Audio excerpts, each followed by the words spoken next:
I'm Christina Moy, and welcome to the Digipalms podcast. Here we cut through the fluff and dive into the real world of media and marketing, spicing it up with diverse, engaging stories. Each episode brings you actionable insights and practical tips from our own marketing adventures.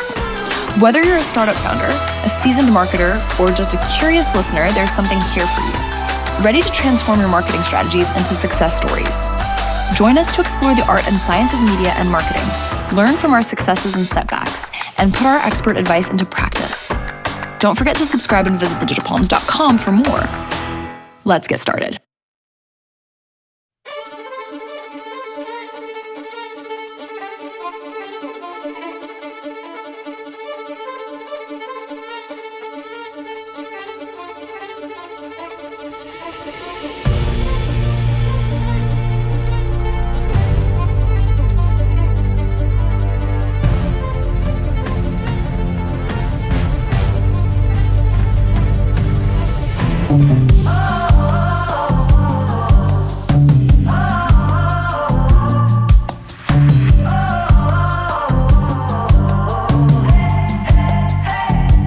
Welcome to the deep dive. Yeah.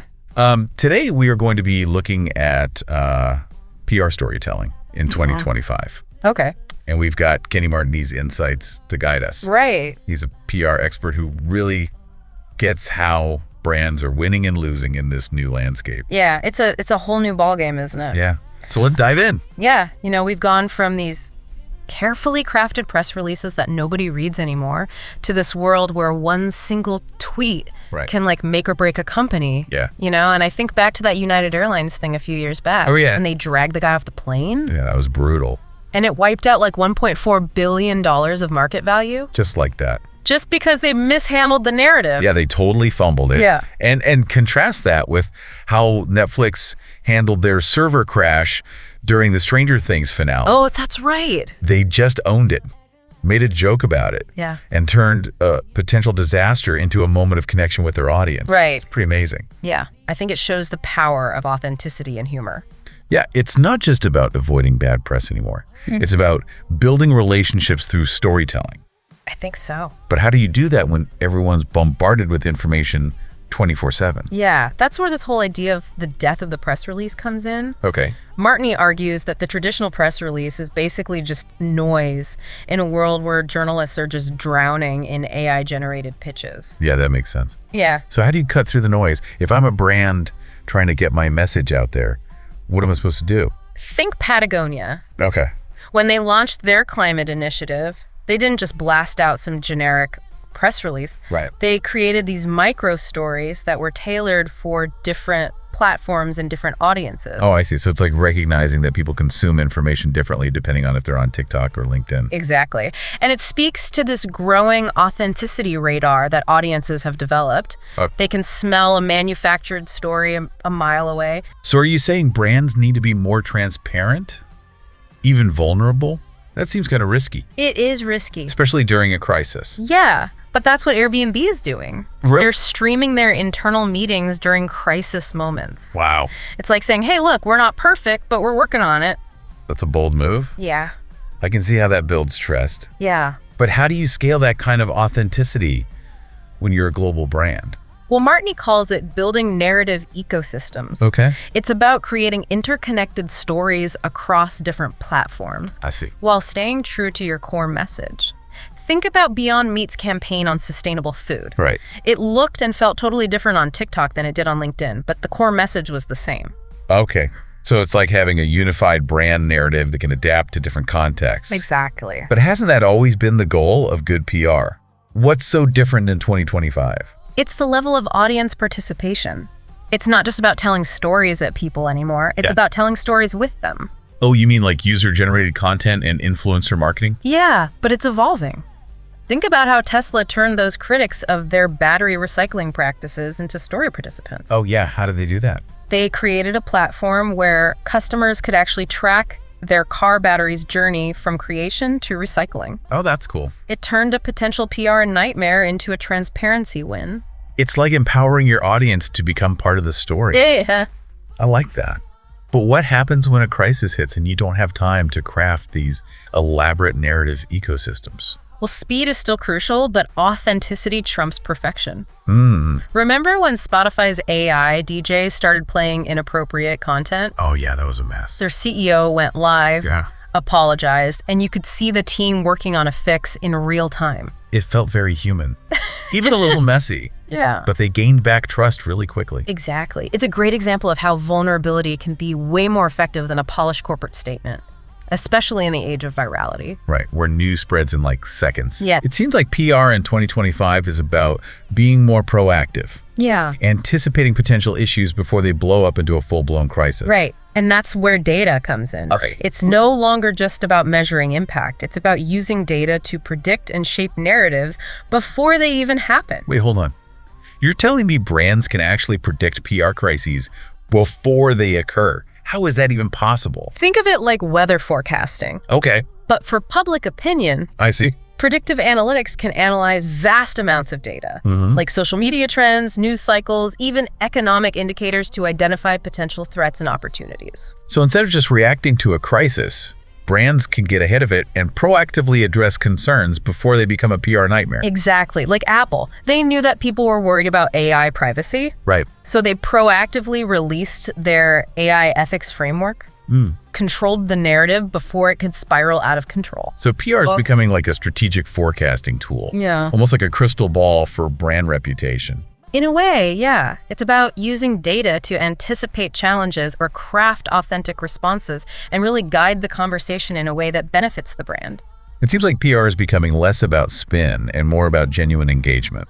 Absolutely. And one of the most effective ways to engage audiences in 2025 is through what Martini calls story stacking. Story stacking. I don't think I've heard of that one. What is that? It's basically the art of building these interconnected narrative layers that kind of support each other over time. Okay. Think of it like building a brand universe where every story, every interaction contributes to a larger, more meaningful narrative. So it's not just about launching one-off campaigns. Right. It's about creating a consistent and authentic narrative that unfolds over time. Exactly. Look at Patagonia again. They've been weaving together these employee stories, customer adventures, their environmental impact into this tapestry that reinforces their core message. Right. And it's been going on for years. Each story builds on the last, creating this really powerful and lasting impression. It's like each story becomes a building block, Yeah. contributing to a larger, more impactful narrative. Exactly.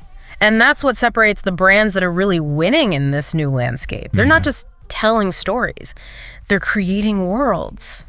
So out of all of this, what's resonating with you the most so far? Honestly, the thing that's really hitting home is this whole idea of vulnerability as a strength. You know, for so long, brands have tried to project this image of perfection, Right. but I think people are craving something more real, more human. I totally agree. That's a really insightful observation. And I think it's a key part of what makes storytelling in 2025 so different from what came before. Okay, so we've covered a lot of ground here. Yeah, we have. The death of the press release, the rise of authenticity, the importance of building narrative ecosystems, and this fascinating concept of story stacking. What's next? Now that we've laid the foundation, let's dive into some real-world examples of brands that are actually putting these principles into practice. Sounds good to me. Yeah. I'm ready to see how this all plays out in the wild. Heart and gold.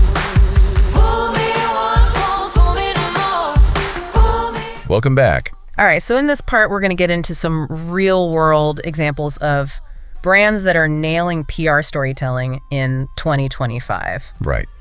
You know, we touched on Patagonia and Netflix earlier. Yeah. Let's dig a little deeper. Okay, let's start with Patagonia. Okay.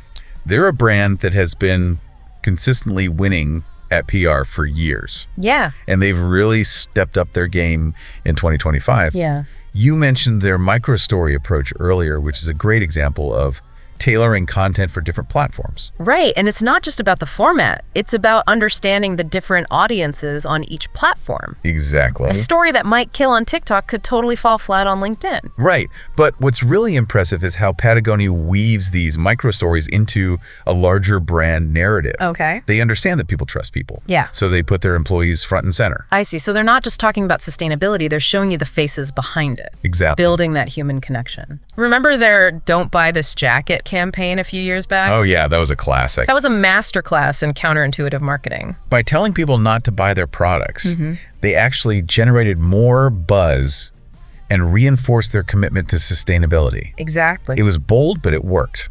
It shows they're willing to walk the walk. Yeah. And that kind of authenticity is priceless these days. Yeah. And they've continued to take risks in 2025, like their partnership with indigenous activists to protect that sacred rainforest.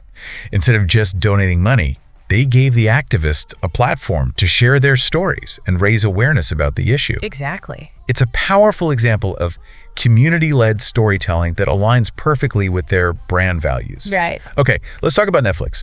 They've had their fair share of PR challenges over the years, Oh, yeah. but they've also shown this remarkable ability to bounce back. Totally. I mean, remember when they were getting slammed for some of their content choices? Ah. They didn't always handle those situations gracefully, but they've learned from their mistakes. And I think in 2025, they've really embraced a more authentic and self-aware approach. I agree. Like when their servers crashed during the Stranger Things finale, Oh, yeah? their tweet about like too many people wanting to know if 11 survives was brilliant. Yeah. They just leaned into the humor of the situation and turned a potential disaster into this like viral moment. Yeah, it was great. And they've continued to use humor to their advantage, like their recent campaign poking fun at their own algorithm. It's a clever way to disarm the critics. Yeah, it humanizes the brand. Totally. It shows that they're not just this like faceless corporation, but a group of real people who understand our frustrations. Exactly. Okay, so now let's talk about Airbnb. Right. They've really embraced this radical transparency. Yeah. Remember we talked about them streaming their internal meetings during crisis moments? I have to admit, I was a little skeptical at first. It seemed risky to expose their internal workings like that. It is risky, but it's also incredibly effective at building trust. Okay. It's like they're saying, we're not perfect, but we're being open and honest with you. And in a world where people are increasingly skeptical of corporate motives, that kind of transparency can be a huge differentiator. Totally. It's about showing, not just telling. Yeah. And it ties back to this idea that vulnerability can actually be a strength. Especially for brands. Yeah. Okay, so we've got Patagonia, Yeah. the masters of authentic storytelling. Yeah.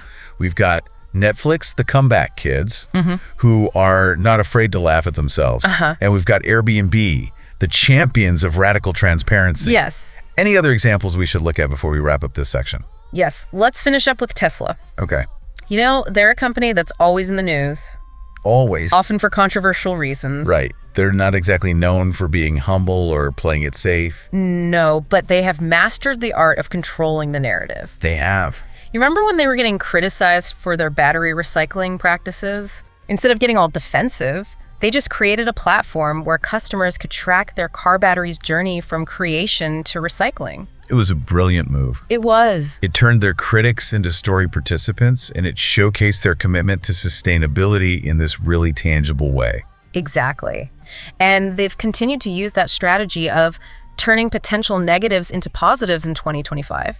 Like when they were accused of using child labor in their cobalt mines. Yeah, that's a tough one to address. How did they handle that? Instead of shying away from the issue, they invited a group of journalists and human rights activists to tour their mines Oh, wow. and see the working conditions for themselves. That's a really bold move. It was. It could have backfired if they weren't confident in their practices. Exactly. But it shows that they're willing to address difficult issues head on Yeah. and be transparent even when it's uncomfortable. So what are the key takeaways from these examples? What makes these brands so successful at PR storytelling? I think it boils down to a few key factors. First, they have a deep understanding of their audience and what resonates with them. Okay. They know what their customers care about, their values, their sense of humor. It's like they're speaking the same language as their audience. Right. Building that sense of connection. Exactly. Second, they're not afraid to be authentic and vulnerable. Okay. They're willing to show their flaws, admit their mistakes, let their human side shine through. Because in today's world, perfection is just not relatable. No. People want to see the human side of brands. Right. The good, the bad, and the messy. Exactly. And finally, they're constantly innovating and experimenting with new storytelling techniques. Okay. They're not afraid to push the boundaries, try new things, see what works. And it sounds like the old playbook for PR just doesn't cut it anymore. No, it's a new game. Yeah. And the brands that are winning are the ones who understand that storytelling in 2025 is about authenticity, transparency, and genuine human connection. This has all been great stuff, but I'm wondering how smaller brands, without the resources of a Patagonia or Netflix, can compete in this new landscape. That's a great question. Yeah, And it's something we'll explore in more detail in the next part of our deep dive. perfect. I'm eager to hear what you have to say about that.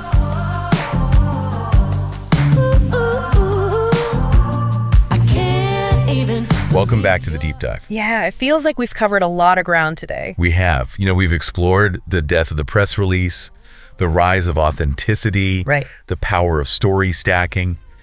We've even looked at some really cool examples from brands like Patagonia, Yeah. Netflix, Airbnb. It's been a journey, hasn't it? It really has. Yeah. But I think the question on everyone's mind right now is, how do we actually apply all of this to our own brands? Right. How do you cut through the noise and really Yeah. connect with audiences in a meaningful way? Especially when you don't have the massive budgets or the global reach of a Patagonia or a Netflix. That's the million-dollar question, isn't it? It is. So spill the beans. What's the secret sauce? Well, I wish there was a magic formula, but there isn't. But there are some really fundamental principles that can guide you. Okay, let's hear them. First and foremost, remember that authenticity is your superpower. Okay. In a world that's just saturated with AI-generated content and polished corporate speak, genuine human connection, Yeah. that's what cuts through the noise. So how do we as brands tap into that authenticity? Yeah. It's easy to say be yourself, but what does that actually look like in practice? It starts with understanding your brand's core values. Okay. Your unique voice, your reason for being. Okay. What do you stand for? What makes you different? Yeah. What stories can only you tell? Okay, so we need to get clear on our brand's unique identity, Right. but then how do we translate that into stories that people actually care about? Well, think about your audience. Okay. Who are you trying to reach? What are their needs, their desires, Yeah. their pain points? Yeah. What stories will resonate with them on an emotional level? So it's about finding that sweet spot where your brand's values intersect with your audience's interests. Exactly. And don't be afraid to show your human side. Okay. Share stories about your struggles, your triumphs, your behind the scenes moments. Right. People connect with vulnerability and imperfection. It's like that old saying, people don't buy what you do, they buy why you do it. Exactly. Let your audience see the passion, the purpose, the human heart behind your brand. Okay. Now, remember that concept of narrative ecosystems we discussed earlier? Yeah. Your brand story needs to be adaptable. Uh-huh. It needs to be able to evolve across different platforms Right, yeah. and resonate with diverse audiences. So it's like having this core narrative that can be tailored and nuanced for different contexts. Exactly. Think about how your story can manifest differently on TikTok versus LinkedIn versus Instagram, Yeah. or even in a virtual world. Right. Each platform has its own unique language and culture. So we need to be chameleons, adapting our storytelling style to fit the environment, but always staying true to our core brand identity. Precisely.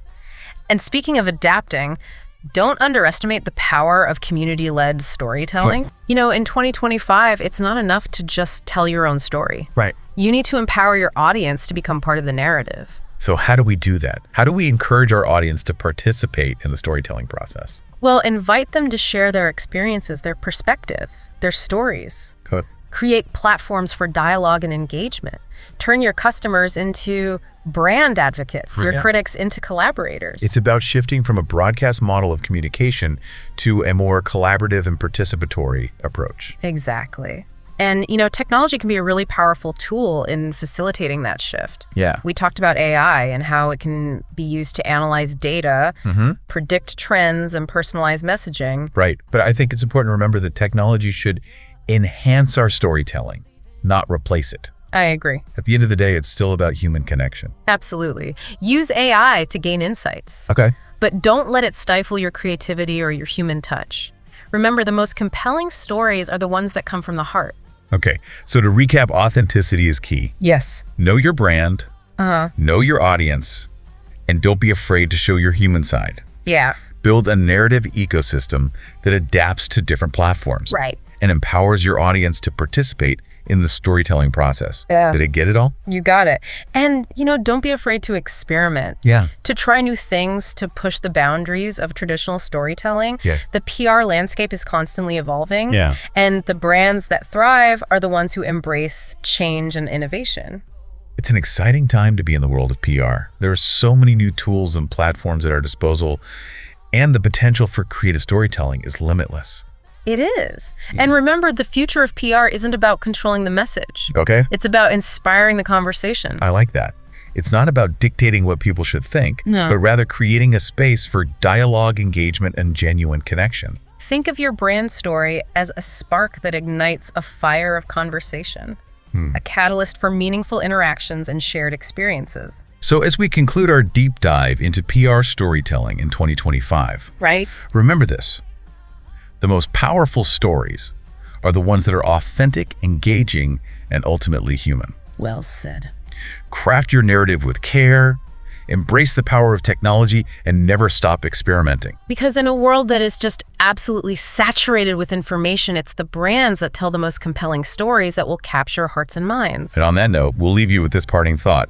What will your brand story be? For help crafting your unique brand narrative and navigating the digital landscape, visit thedigipalms.com. Thanks for joining us on the deep dive. We'll see you next time. I'ma take my heart and go. I am Christina Moy, and thank you for tuning into the DigiPalms podcast. Don't leave just yet. Subscribe to our community and never miss out on our cutting-edge discussions. See you next time. Take